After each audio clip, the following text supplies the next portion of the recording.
Tidak sedikit saya yakin di antara Anda yang bertanya, santet, teluh, atau ilmu-ilmu semacam itu sebetulnya ada nggak sih? Atau jangan-jangan seperti yang sedang viral, semua itu hanya gimmick, semua itu hanya trik, atau jangan-jangan memang ada? Lalu kalau memang ada, logikanya bagaimana?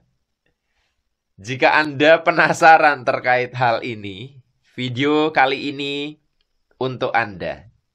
Biasanya manusia itu seperti ini, yin yang sebaik-baiknya orang ada potensi jahat dalam dirinya yang belum terstimulasi.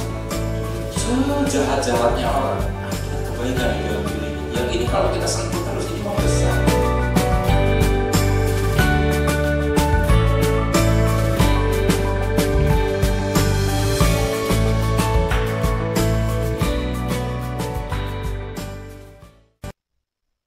Assalamualaikum warahmatullahi wabarakatuh. Jumpa lagi kita berjumpa dengan saya Arif Rahutomo atau Arif RH dalam rekaman video iseng Reborn. Cie. Ya, tema kali ini cukup hot menurut saya. Dan kita akan membahas melogikakan fenomena santet ya. Dan sejenisnya, teluh ya, dan kayak gitu ya. Intinya santet itu kan menyakiti orang secara energi, secara jarak jauh. Ya. Ada fenomena di dalam orang ada paku, ada bling ya. Ada barang-barang tertentu. Itu tuh sebetulnya gimmick, trik atau beneran ada? Oke, kita akan bedah di sini. Dan video ini agak sedikit panjang ya. Kayaknya lebih dari 10 menit. Baik.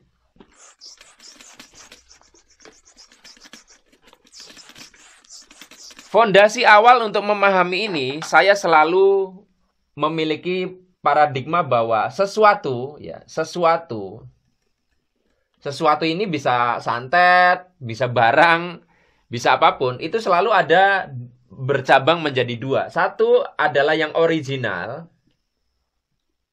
Yang kedua adalah KW ya.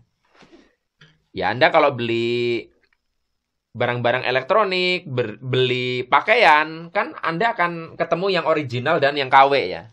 Dan seringkali yang KW malah banyak ini yang beredar karena harganya lebih murah. Nah, terkait dengan yang saya mau bicarakan, sama, jadi santet ya, ini ada dua macam, ada yang original, ada yang KW. Kalau yang KW jelas ini yang pakai trik sulap, pakai tipu-tipu, ya, pakai sugesti, pakai ya permainan bawah sadar yang dengan kita memberikan sugesti kepada seseorang melalui simbol, melalui macam-macam, itu akan menciptakan satu self-hypnotic ya. Orang itu menghipnotis dirinya sendiri, meyakini bahwa dia terkena santet. Akhirnya terjadi fenomena santet di dalam dirinya. Adapun jadi ada paku, ada barang-barang, itu karena si orang yang katakanlah menangani penyembuhan itu menggunakan trik-trik sulap atau gimmick yang seperti yang dibongkar oleh si pesulap merah. Nah, kita bicara yang KW. Nah, ya boleh saya katakan prosentasenya yang KW ini banyak, 90% gitu loh. Tapi saya selalu mengatakan bahwa ada sesuatu yang original, yang biasanya kayak gini ini jarang.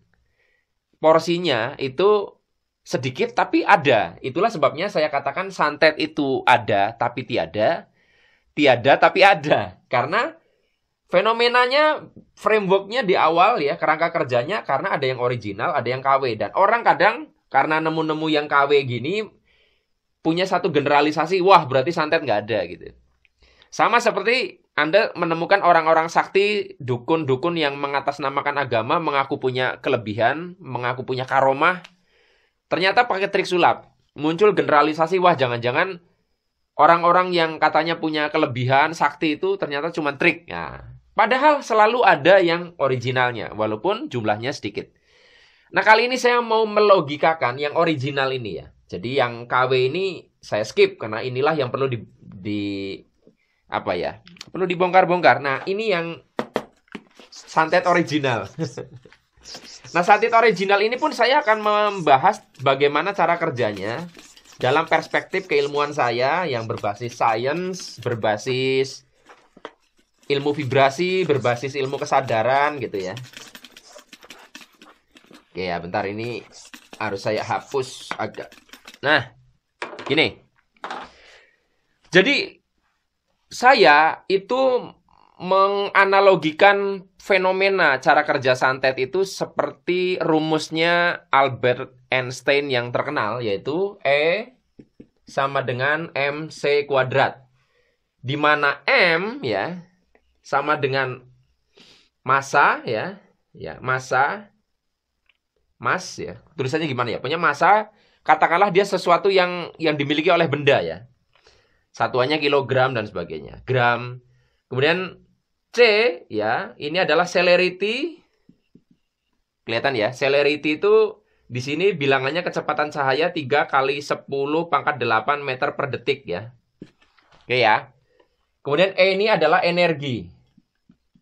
Oke ya, di sini sebenarnya kita lihat yang namanya judulnya persamaan, artinya E itu setara dengan M dikali C pangkat 2 ya, celerity kuadrat. Nah, saya tidak menggunakan paradigma seperti Einstein dalam menggunakan rumus ini, tapi saya menggunakan rumus ini sebagai untuk memudahkan ya. Jadi bagi Anda yang belajar fisika, jangan komplain, ini hanya untuk memudahkan saja. Jadi katakanlah gini, ada satu paku ya, katakanlah saya mau kirim kepada Anda gitu. Saya mau kirim nih, kan nggak mungkin pakai tiki JNE atau pakai gosen ya, namanya juga santet. Maka PR-nya adalah paku yang berupa barang ini, barang fisik yang ada massanya, ini perlu dikonversi menjadi paku imajiner. Nah, paku imajiner ini paku energi, sehingga bisa masuk dalam jarak jauh. Karena ketika kita bicara tentang menggunakan kesadaran, menggunakan ilmu pikiran, itu dari jarak jauh bisa dengan menggunakan konsentrasi, menggunakan fokus, menggunakan atensi, menggunakan intensi, itu bisa ya. Nah, kemudian bagaimana supaya barang fisik ini menjadi energi? Maka si barang fisik ini harus kena stimulasi dari sesuatu yang C pangkat 2, yang kecepatannya melebihi cahaya. Nah, dalam hal ini ada banyak ya. Pertama jelas Tuhan, karena Tuhan cahaya di atas cahaya ya. Tapi masa Tuhan dilibatkan dalam santet gitu kan? Kemudian entitas lain L, ini bisa juga dia memiliki kecepatan di atas cahaya. Nah, kemudian juga orang yang memiliki satu kekuatan pikiran yang dilatih ya, manusia.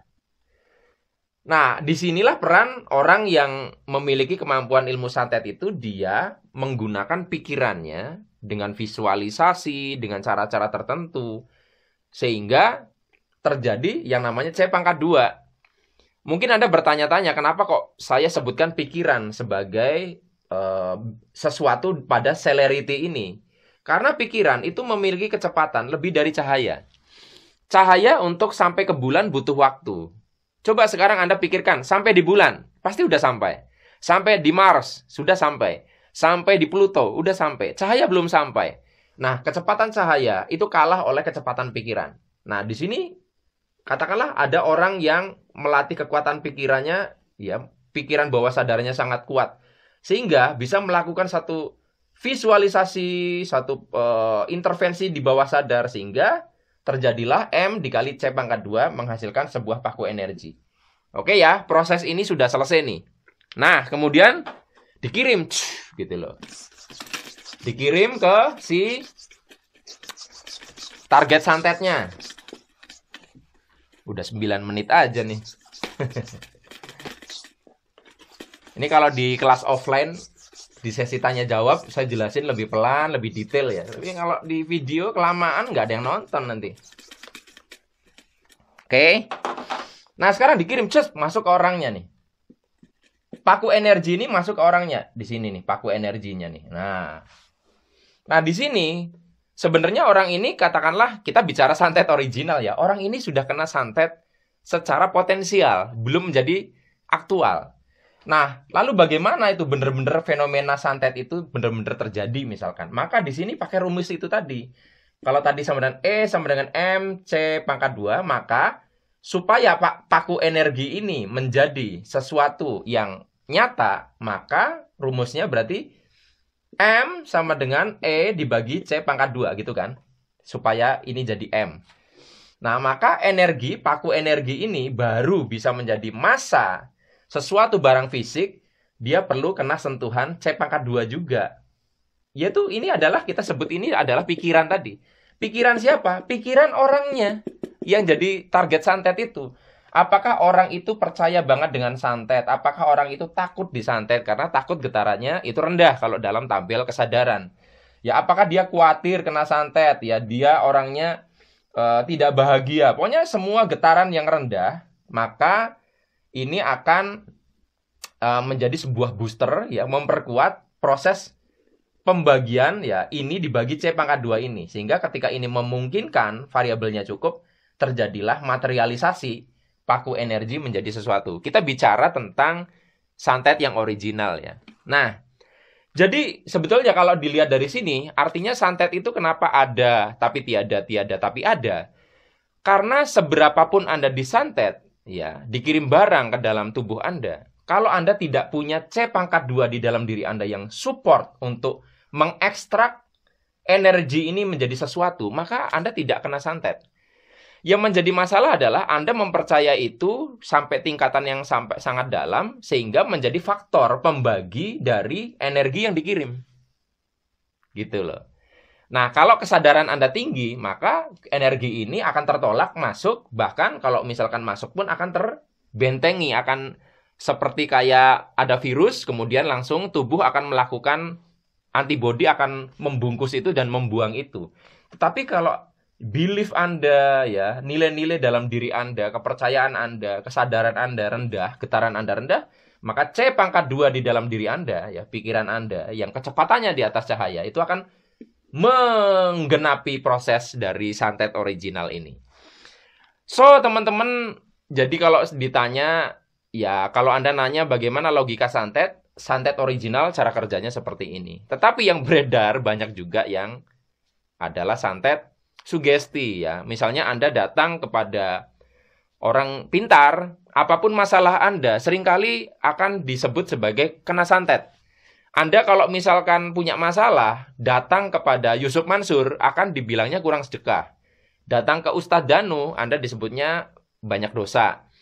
Kalau Anda datang ke orang pintar, ke dukun, maka kemungkinan Anda akan dikatakan kena santet. Nah, itu yang kadang nggak ada buktinya. Dan impact-nya adalah Anda memiliki kecurigaan siapa yang nyantet gue. Akhirnya Anda punya dosa tambahan. Sudah mendatangi orang dukun itu dosa, lalu Anda punya prasangka buruk kepada orang-orang, siapa nih yang sirik sama gue. Anda mencurigai saudara Anda mencurigai teman-teman Anda yang tidak ada bukti di situ.